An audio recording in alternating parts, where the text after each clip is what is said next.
Todo empezó el día que Marcos me olvidó en la estación de Atocha. Teníamos que ir a Zaragoza a ver a sus padres por su aniversario de bodas y, como siempre, él se ofreció a comprar los billetes. Llevábamos semanas hablando del viaje, del regalo, del menú que su madre iba a preparar. Esa mañana yo salí del piso con la maleta en la mano, sin prisas, con el móvil en silencio, porque él me había escrito por WhatsApp: estoy en la sala VIP.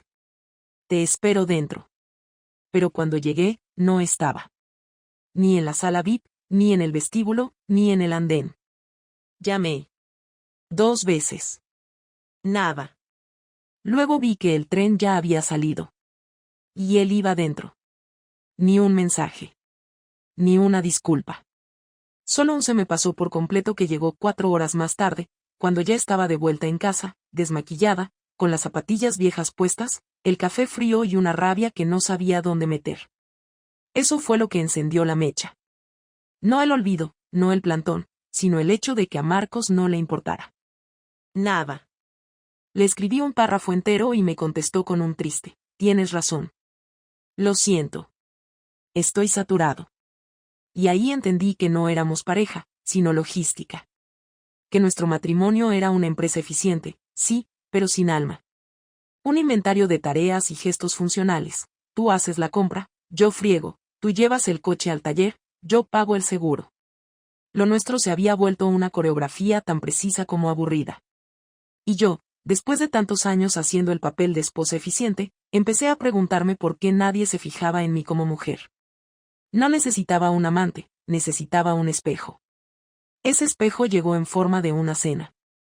Una presentación literaria en la editorial donde trabajo. Autor argentino, copas de vino tinto, un discurso lleno de palabras exageradas sobre el poder de la narrativa.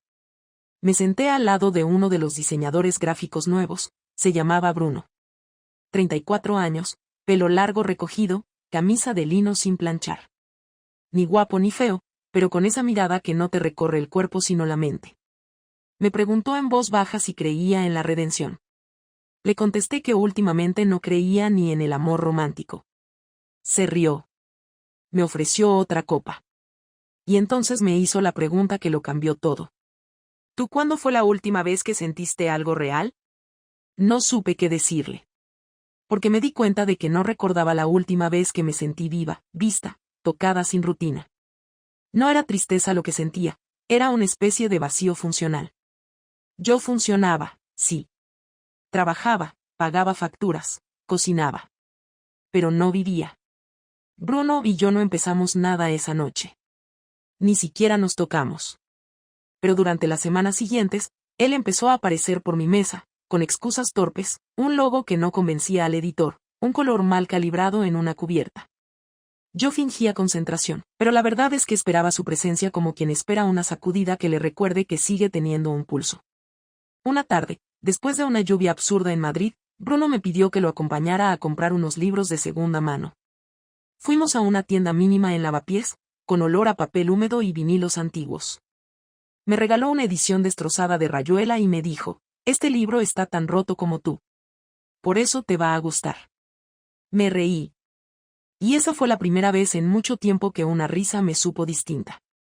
No era cortesía. Era liberación. Esa noche me escribió un mensaje que aún recuerdo palabra por palabra: no quiero que me malinterpretes, pero si algún día decides saltar al vacío, yo estaré abajo con los brazos abiertos. No le contesté. Ni sí, ni no. Pero guardé ese mensaje como quien guarda una llave para cuando decida fugarse de su propia casa. Lo que vino después no fue precipitado. Fue deliberado. Elegido. Necesitado. La primera vez que estuve con él fue en un hotel pequeño de la calle Arenal.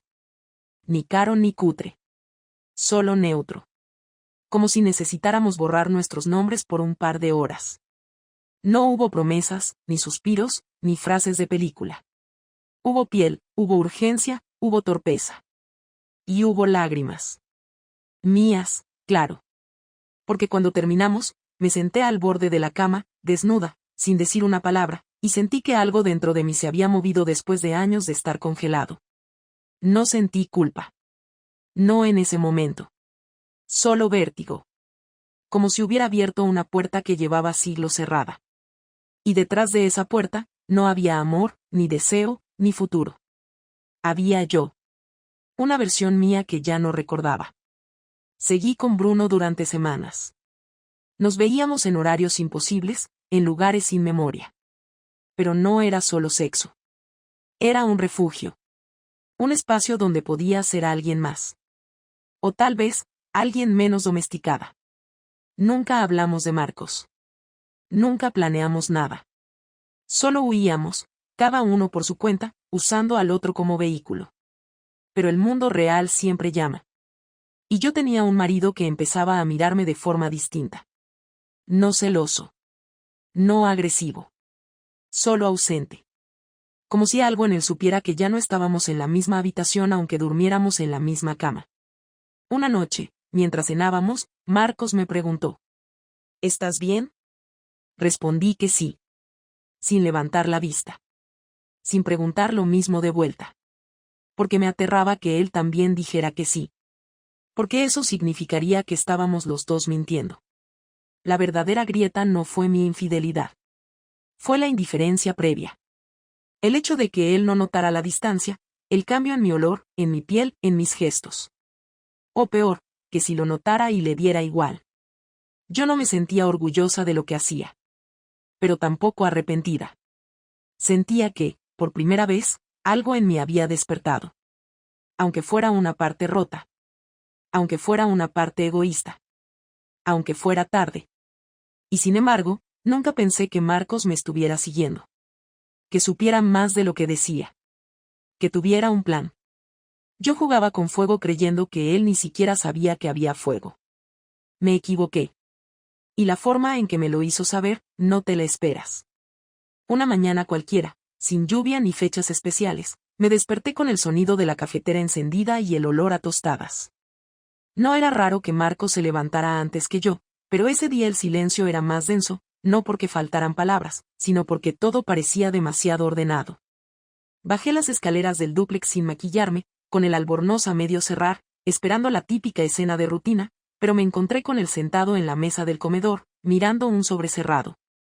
No un móvil, no un portátil, no un mensaje. Un sobre. Y su mirada, esa mirada que durante años fue neutra, práctica, inofensiva, era distinta. No furiosa, pero tampoco vacía. Estaba cargada de algo que aún no sabía si era desprecio o dolor. Me senté frente a él sin decir nada, esperando que fuera él quien hablara. No tenía idea de por qué me sentía tan culpable si no había sido descubierta, o eso creía, pero mi cuerpo lo sabía antes que mi mente. Lo sentía en la garganta seca, en la piel erizada, en la respiración lenta, como si todo lo mío ya se hubiera rendido. ¿Tú crees que me puedes esconder algo en esta casa? Así empezó todo. Sin levantar la voz, sin dramatismos. Solo una pregunta directa que sonó como una sentencia. Intenté mantener la calma, respondí con evasiva, preguntando a qué se refería, pero él ya lo tenía todo listo, como si hubiera estado esperando este momento durante semanas. Abrió el sobre y sacó un montón de fotografías impresas, no digitales, físicas, de esas que ya casi nadie usa, y me las deslizó por la mesa. Una detrás de otra, como si cada una fuera un disparo en seco. En la primera estábamos Bruno y yo entrando a la tienda de libros de Lavapiés. En la segunda, saliendo del hotel. En la tercera, en una terraza en Chamberí, mi mano tocando su espalda. No eran poses comprometedoras, no había besos ni escenas explícitas, pero no hacía falta. La forma en que lo miraba, mi expresión relajada, la manera en que me inclinaba hacia él, todo hablaba más alto que cualquier imagen sexual. Marcos no me miraba. Miraba las fotos. Como si buscara alguna donde no se confirmara su sospecha. Pero no la encontró. Porque todas decían lo mismo, no estabas conmigo. No dije nada al principio. Era inútil. Cualquier intento de justificar lo obvio sería ridículo. Él no necesitaba una confesión, necesitaba una explicación. Y yo, aunque sabía perfectamente por qué lo había hecho, no tenía las palabras adecuadas para explicarlo sin que sonara a excusa barata. ¿Desde cuándo? Me lo preguntó sin rabia, pero con esa precisión quirúrgica que solo usan los que están conteniendo una tormenta. Le dije la verdad, o al menos parte de ella. Que habían pasado 2 meses desde la primera vez, que fue algo que no planeé, que me sentía desconectada, que todo esto no tenía que ver con amar a otro, sino con dejar de sentirme viva con él. Pero cada palabra que salía de mi boca sonaba hueca, débil, insuficiente. Como si ni yo misma creyera lo que decía. ¿Tú crees que yo no me di cuenta? ¿Que no noté cómo llegabas distinta? ¿Cómo ya no olías igual? ¿Cómo te dabas duchas largas sin tocarme? ¿De verdad pensaste que soy idiota? No supe qué contestar. Me dolió más que usara la palabra idiota que todas las fotos juntas. Porque él nunca hablaba así. Marcos siempre fue educado, racional, respetuoso. Pero ahí estaba, roto, traicionado, sacando a flote una versión de sí mismo que jamás había mostrado. Me levanté para acercarme a él, pero me detuvo con un gesto. Entonces entendí que no quería consuelo, quería castigo. No físico, no verbal. Quería que yo sintiera, por primera vez, lo que es ser desplazada. Invisible. Prescindible. He hablado con un abogado. Esa frase me congeló. Ni un quiero el divorcio ni un vete de mi casa. Solo ese aviso frío y burocrático. Le pregunté si de verdad quería terminar todo, si no podíamos hablarlo, si al menos podíamos entender qué nos había pasado. Pero él ya no estaba en modo diálogo. Me dijo que había pasado noches enteras sin dormir, reconstruyendo cada gesto, cada mentira, cada salida tardía. Que incluso había llegado a pensar que yo estaba deprimida o enferma, hasta que decidió contratar a un detective privado. Porque necesitaba hechos. No intuiciones. Eso dijo. Como si hablara de un caso judicial. Y tal vez era eso para él, una traición a la altura de un crimen. Intenté explicarle que lo mío con Bruno no era amor, que nunca planeé destruir nuestra vida, que simplemente me sentía sola, ignorada, funcional. Pero cada palabra era una pared más entre nosotros. Él ya no escuchaba. Me miraba con esa mezcla de decepción y dignidad que solo tienen los que aún conservan algo de respeto por sí mismos en medio del derrumbe. No voy a gritarte. No voy a insultarte. No voy a echarte. Pero tampoco voy a fingir que esto tiene solución. Esas palabras fueron más duras que una bofetada. Porque eran firmes. Irrevocables. Le pregunté si había alguien más, si había buscado refugio en otra parte, y me respondió con algo que me partió en dos. No necesito acostarme con otra para saber que ya no te tengo. Y se fue. Se puso la chaqueta, agarró el maletín y se fue. Ni una escena, ni una amenaza, ni un portazo. Me dejó sola en la cocina, con las fotos esparcidas como un juicio sin jurado. No lloré. Ni en ese momento ni las horas siguientes. Me quedé sentada, recordando cada detalle de lo que había dicho, cada palabra medida, cada frase cortante. Porque lo que más me dolía no era que me hubiera descubierto, sino que lo hubiera hecho de esa forma. Sin perder el control. Sin perder el orgullo. Como si su venganza fuera justamente esa, no dejarme ver cuánto le dolió. Esa noche dormí sola. O más bien estuve despierta sola. Releyendo el mensaje de Bruno que aún tenía guardado, aquel donde me ofrecía los brazos por si algún día decidía saltar. Pero ese día, por primera vez, entendí que no quería saltar. Que lo único que quería era volver atrás. A una versión de mí donde no hubiera herido a alguien que, con todos sus defectos, nunca dejó de estar. Pero ya no había vuelta. Marcos me había quitado esa opción. Y lo peor estaba por venir. Porque la verdadera venganza no había empezado aún. Los primeros días después de la confrontación fueron un desierto. No por el silencio, sino por la precisión con la que Marcos ejecutaba cada movimiento. Se quedó en el piso, dormía en el sofá del estudio, salía temprano, volvía tarde y apenas hablaba. No preguntaba nada, no reclamaba nada, simplemente se mantenía presente como un espectro administrativo. Hacía la compra, limpiaba su parte, pagaba sus cuentas y respondía con monosílabos. Lo insoportable no era su frialdad, sino lo metódico. Su venganza, como luego entendí, no era emocional ni explosiva. Era quirúrgica. Un desmontaje lento, planificado, irreversible. Una tarde, al volver del trabajo, encontré mi armario vacío. No todo, solo la parte que tenía en el dormitorio principal. Ropa, zapatos, perfumes, maquillaje. Todo lo mío estaba cuidadosamente acomodado en la habitación de invitados. No me lo dijo, no dejó una nota. Solo lo hizo. Como si su manera de marcar territorio fuera relegarme a un rincón sin discutirlo. Entré en esa habitación y vi mi ropa perfectamente ordenada, mis cosas alineadas con una precisión que me hizo sentir expulsada sin necesidad de palabras. No dije nada esa noche. Me acosté ahí, sin llorar, sin protestar, solo observando el techo, sabiendo que esa mudanza simbólica era solo el inicio. Lo que no esperaba era que fuera tan lejos. 2 días después, mientras preparaba un informe desde el portátil, me llegó una notificación de cambio de contraseña en una de nuestras cuentas conjuntas. Intenté entrar a la plataforma de la hipoteca y me rechazó. Luego probé con la cuenta bancaria. Igual. Marcos había cambiado todas las claves. Me levanté, fui directamente a la cocina, lo vi sirviéndose un café y le pregunté: ¿has tocado las cuentas? No levantó la vista. Bebió un sorbo, dejó la taza en la encimera y respondió sin alterarse: he movido mi parte. Lo mío ya no tiene por qué estar compartido contigo. Le dije que eso no era justo, que aún vivíamos en la misma casa, que había gastos comunes. Me miró por fin, pero con ese aire de quien ya no está dispuesto a negociar nada. Tu amante no vive aquí, ¿no? Pues no veo la razón de que uses mi dinero para mantener esta farsa. Quise discutir, pero sabía que no había argumentos. Él había hecho su jugada legal. Cada movimiento estaba respaldado, cada decisión estudiada. No estaba improvisando, estaba destruyendo con precisión. Ese mismo día me llegó un correo de su abogado. Una notificación informal, todavía sin demanda, pero con un borrador de propuesta de separación de bienes. Había detalles que ni yo sabía que teníamos contabilizados. Marcos no solo había preparado su retirada, la había documentado como si yo fuera una amenaza fiscal. Era cruel. No por lo que quitaba, sino por lo que confirmaba, que ya no había espacio para el perdón. Pensé en irme.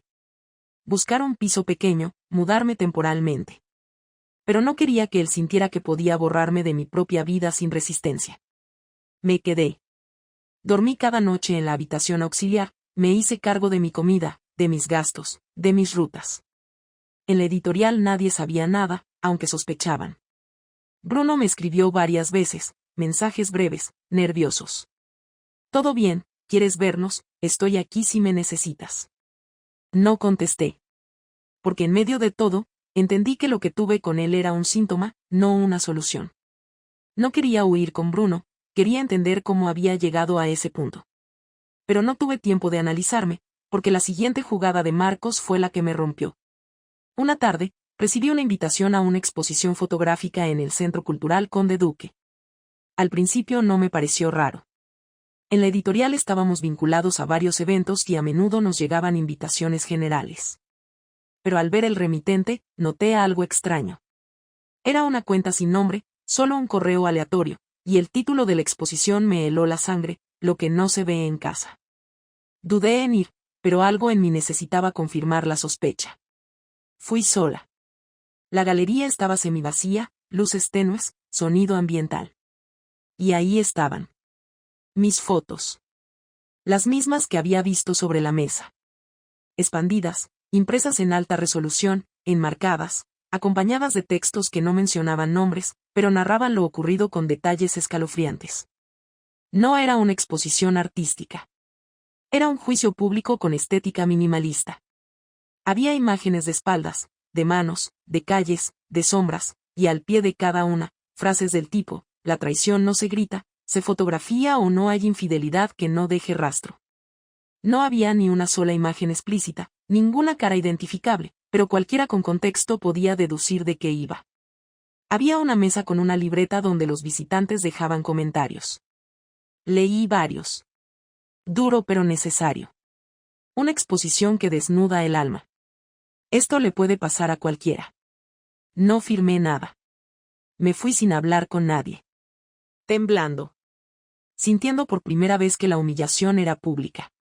Que ya no se trataba de una pelea privada, sino de una narrativa convertida en exposición.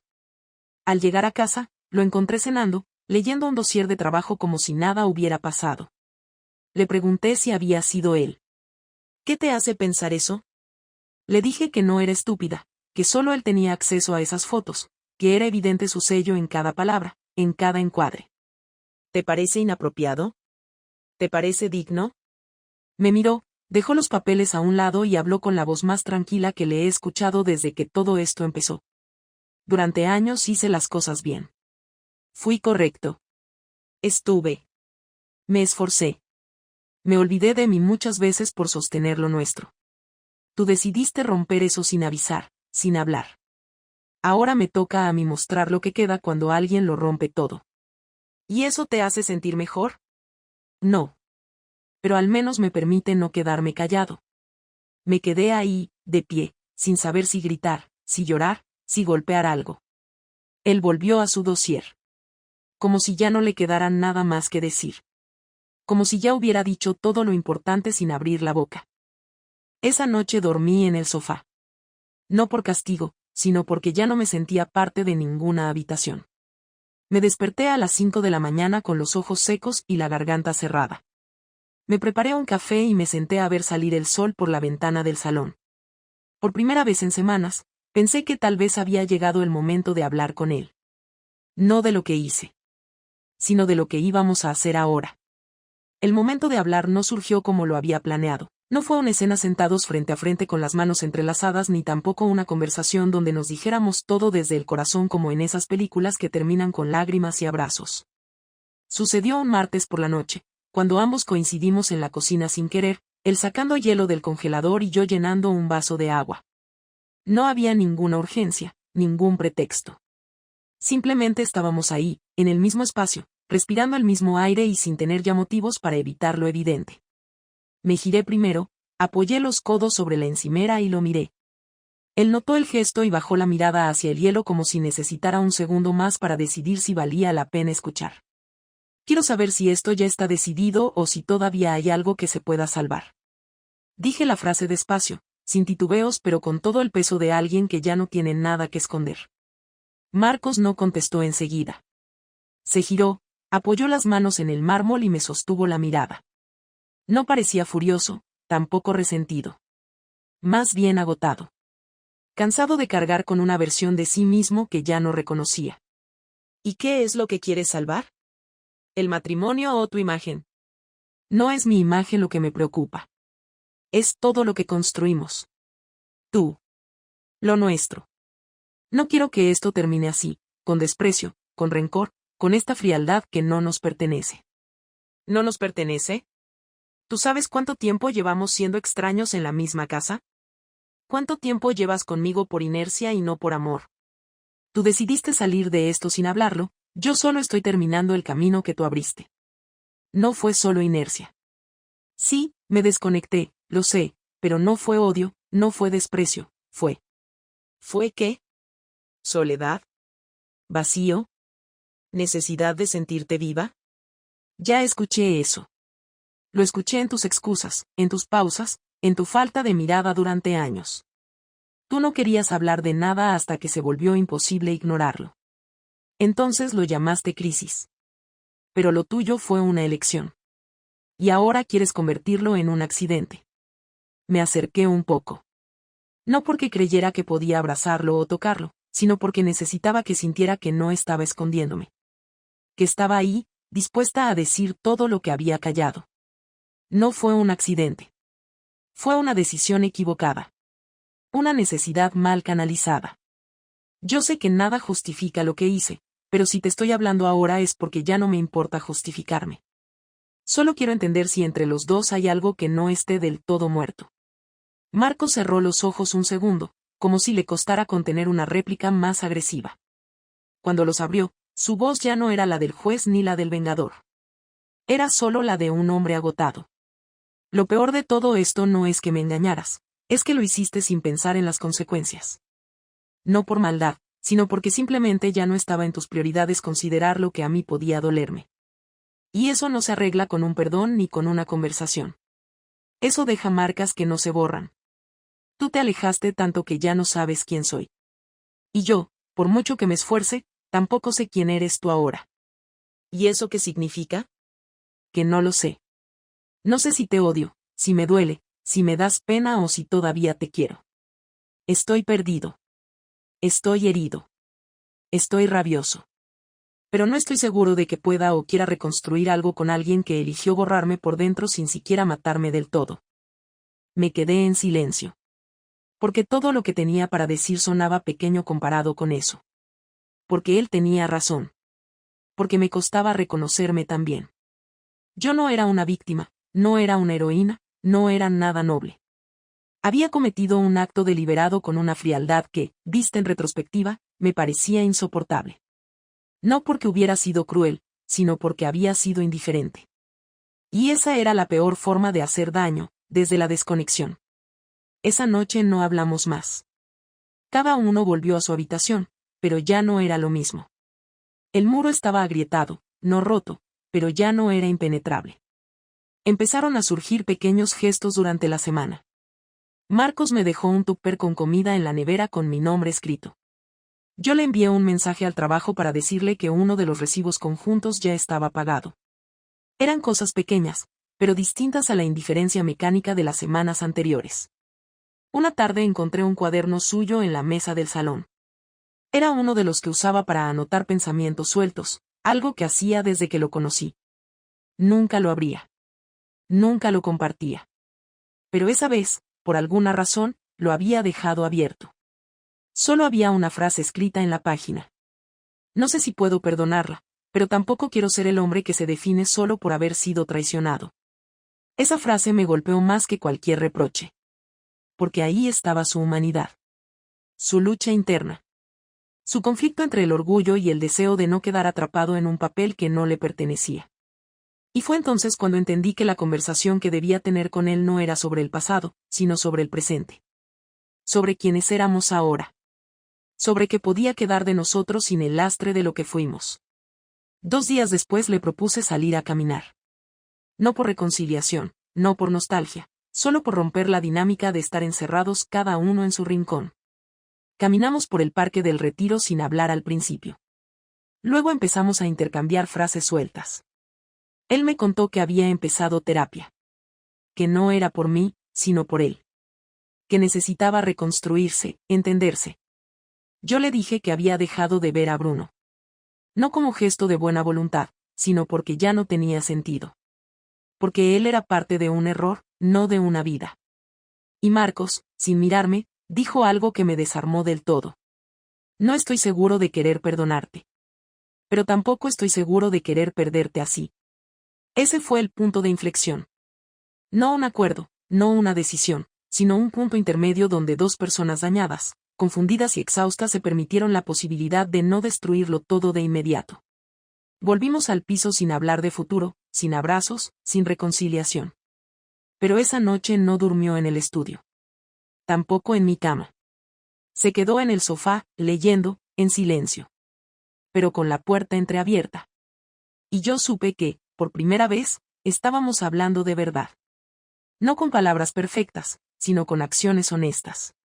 Las semanas siguientes fueron una extraña coreografía entre el intento y el cansancio. Ninguno de los dos decía que quería volver, pero tampoco dábamos el paso para separarnos del todo. Había días en los que desayunábamos en silencio, pero sin tensión, y otros en los que cualquier frase trivial se convertía en el detonante de una discusión sin gritos, pero cargada de cuentas pendientes. Habíamos cruzado la línea, y aunque ninguno lo admitiera abiertamente, los dos sabíamos que lo que estábamos intentando no era recuperar el pasado, sino construir algo nuevo con las piezas que quedaban.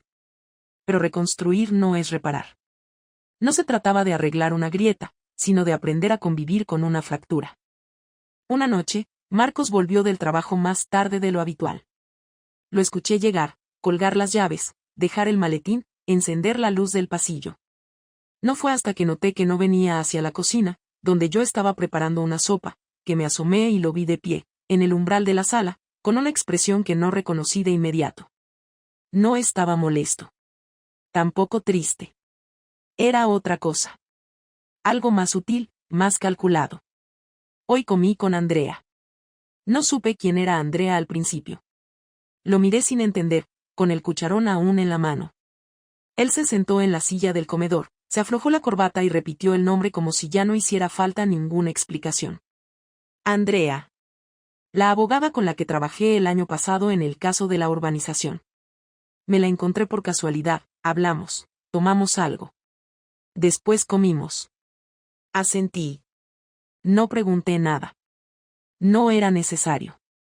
Él no lo estaba diciendo para herirme, ni para provocarme. Lo decía porque quería que supiera que había abierto una puerta. Y si bien no me dio detalles, su tono, su calma, su manera de decirlo indicaban que no era una simple anécdota. No dije nada durante unos segundos. Luego me giré, apagué el fuego y serví la sopa en silencio. Él no se levantó para acompañarme a la mesa. Se quedó ahí, sentado, con la mirada fija en el suelo. ¿Te hace bien verla?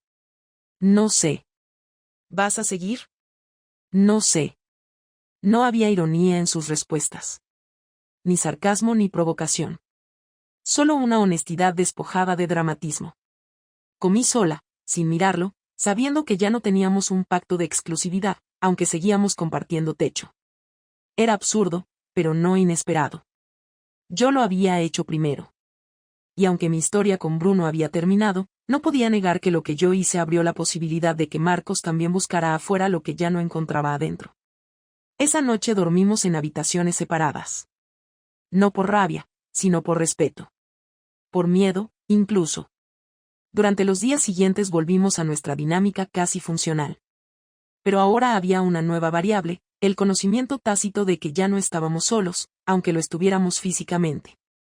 Yo no le pregunté más por Andrea, y él no volvió a mencionar su nombre. Pero el tema quedó suspendido, latente, como una habitación cerrada en una casa que ambos evitábamos pasar. Una tarde recibí una llamada de mi madre. Me pidió que fuera a cenar, que hacía tiempo no nos veíamos, que tenía lentejas y pan recién horneado. Le dije que sí, más por huir del ambiente cargado de la casa que por hambre o ganas de conversar. En medio de la cena, ella me miró fijamente, como si ya supiera algo y esperara mi permiso para decirlo. Marcos me escribió hace 2 semanas. Me pidió que no te lo dijera. Me detuve. Bajé la cuchara y la miré sin expresión. ¿Y qué te dijo? Que no sabía qué hacer contigo. Que te quería pero no podía olvidar lo que pasó. Que necesitaba ayuda para no tomar una decisión por impulso. Le sugerí que se tomara su tiempo, que no firmara nada todavía, que hablara contigo si de verdad había algo que rescatar. ¿Y tú crees que hay algo que rescatar? No es mi historia, hija. Pero te lo voy a decir así, Marcos nunca fue de los que se exponen, de los que se quiebran. Que te haya contado eso a mí es porque está tratando de no rendirse. Volví a casa más confundida de lo que había salido. No dije nada al llegar. Él estaba en el sofá viendo una película, con una manta sobre las piernas y el portátil cerrado al lado. Me senté en la otra punta sin pedirle permiso. Durante un rato, vimos la pantalla sin decir palabra. Cuando terminaron los créditos, se giró levemente y habló por fin. ¿Tú quieres que sigamos?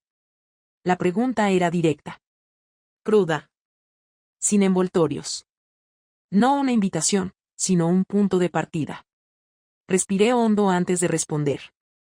Quiero que dejemos de vivir en este limbo. No sé si seguir como antes es posible.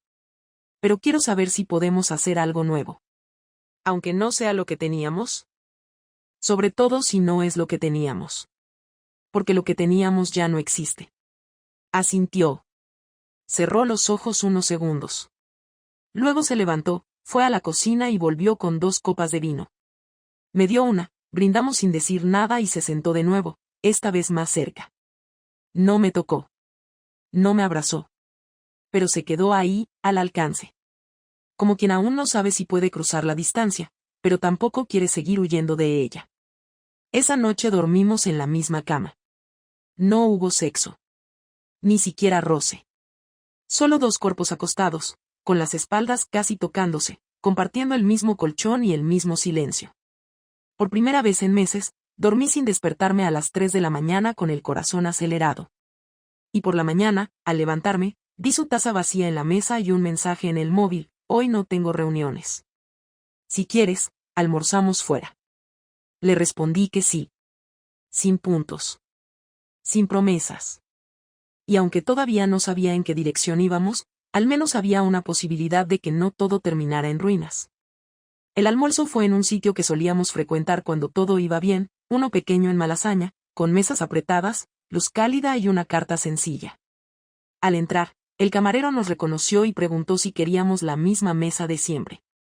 Marcos dijo que no, que otra distinta, cerca de la ventana. No entendí si fue una señal de distancia o de que no quería repetir nada exactamente igual a lo anterior. No pregunté. Nos sentamos, pedimos sin hablar demasiado, y durante los primeros minutos no hicimos más que mirar a los lados, como si buscar cualquier excusa para no decir lo importante fuera más cómodo. El ruido de otros comensales, los platos chocando, las risas de un grupo al fondo, todo sonaba lejano.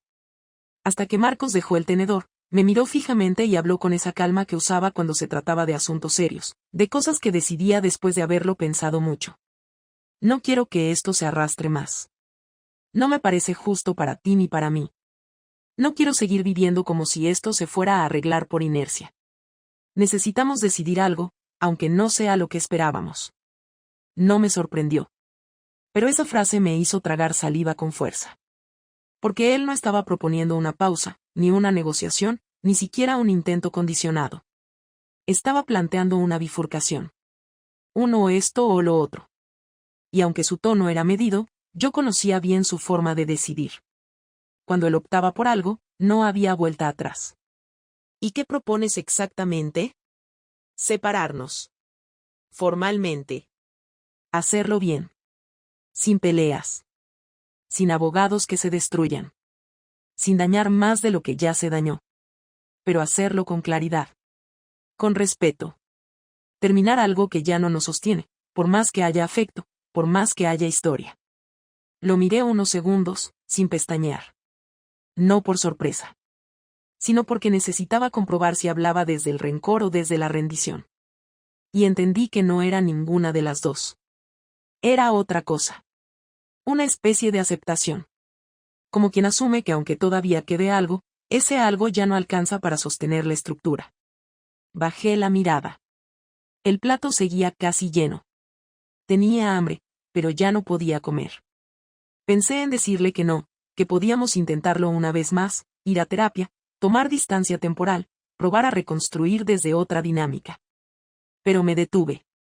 Porque habría sido un gesto egoísta, uno más. Y esa versión mía que actuaba por impulso ya no tenía espacio. Lo que quedaba ahora era una mujer que, por fin, asumía que no todo se puede revertir. Si es lo que realmente quieres, lo acepto. Pero quiero que sepas algo. Él esperó sin interrumpir. No fue solo que me alejara. También sentí que tú ya no estabas conmigo. Que me convertí en una pieza más de tu agenda. Que dejaste de tocarme con intención. Que todo se volvió una función, no un vínculo. Y no lo digo para justificar nada. Lo que hice fue una traición, lo sé. Pero lo nuestro ya estaba roto antes de que yo lo rompiera del todo. No hubo respuesta inmediata. Solo un asentimiento leve, como si ya lo hubiera pensado. Tomó un sorbo de agua y dijo. Lo sé. Y sé que yo también fallé. Que fui cobarde para hablar de lo que me molestaba. Que me escondí en la rutina para no enfrentar lo que no quería ver. Pero cuando uno ama, incluso desde el desgaste, cree que todo puede seguir igual. Y cuando se da cuenta de que no, ya es tarde. Pagamos sin postre.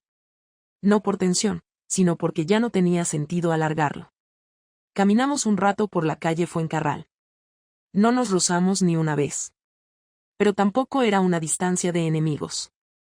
Era como si hubiéramos llegado a una conclusión compartida. Ya no había pelea. No había necesidad de convencer al otro. Estábamos despidiéndonos, aunque aún no lo hubiéramos dicho en voz alta. Esa noche no durmió en casa. Me escribió un mensaje corto: estoy en casa de Diego. Mañana hablamos. Lo leí 2 veces y lo borré. No respondí. Me quedé sentada en la cama, mirando mis cosas, mis libros, mi ropa colgada en perchas que ya no significaban nada. Y fue en ese momento cuando me permití llorar. No por la ruptura. No por él. Por mí. Por todo lo que no supe cuidar. Por lo que permití que muriera sin pelear por ello a tiempo. Por las veces que estuve al lado de Marcos sin realmente estar con él. Por los días que volví tarde sabiendo que mentía, por las noches que fingí cansancio solo para no enfrentar lo que estaba dejando de ser. Los días siguientes fueron prácticos. Dividimos cuentas. Repartimos muebles. Él se quedó con el piso. Yo me fui a un apartamento más pequeño en Lavapiés, cerca de la editorial. Firmamos los papeles sin lágrimas. En la notaría, Marcos me ofreció un bolígrafo negro. Lo usé. Y al salir, nos miramos como dos personas que ya no tienen nada que reclamarse. Me acerqué, lo abracé. No fue un abrazo largo ni intenso. Fue breve. Real. Ojalá encuentres a alguien que te vea como yo no supe hacerlo. Y tú a alguien que no se canse de pelear por ti. Después de eso, no volvimos a hablar durante meses. No por odio. Por respeto. Porque cada uno necesitaba rehacerse desde lo individual. Yo empecé terapia. Dejé de buscar validación en los gestos externos. Asumí mis responsabilidades. Empecé a salir sola. A reencontrarme con amigas que había dejado de ver. A escribir cosas que no mostraba a nadie. Marcos, supe por conocidos, empezó a viajar. No con Andrea. Solo. A lugares pequeños. A pueblos con historia. Me alegré. De verdad. Porque si algo aprendí en todo esto, es que no hay mayor daño que permanecer por costumbre. No sé si algún día volveremos a cruzarnos. Si nos reconoceremos sin rencor. Pero lo que sí sé es que esta historia no terminó con destrucción, sino con una decisión. Una de esas que no se celebran, pero que también son necesarias para no vivir una vida a medias. Porque a veces amar también es saber irse. Aunque duela. Aunque te parta. Y eso fue lo que hice. Me fui. Pero esta vez, sin huir de mí.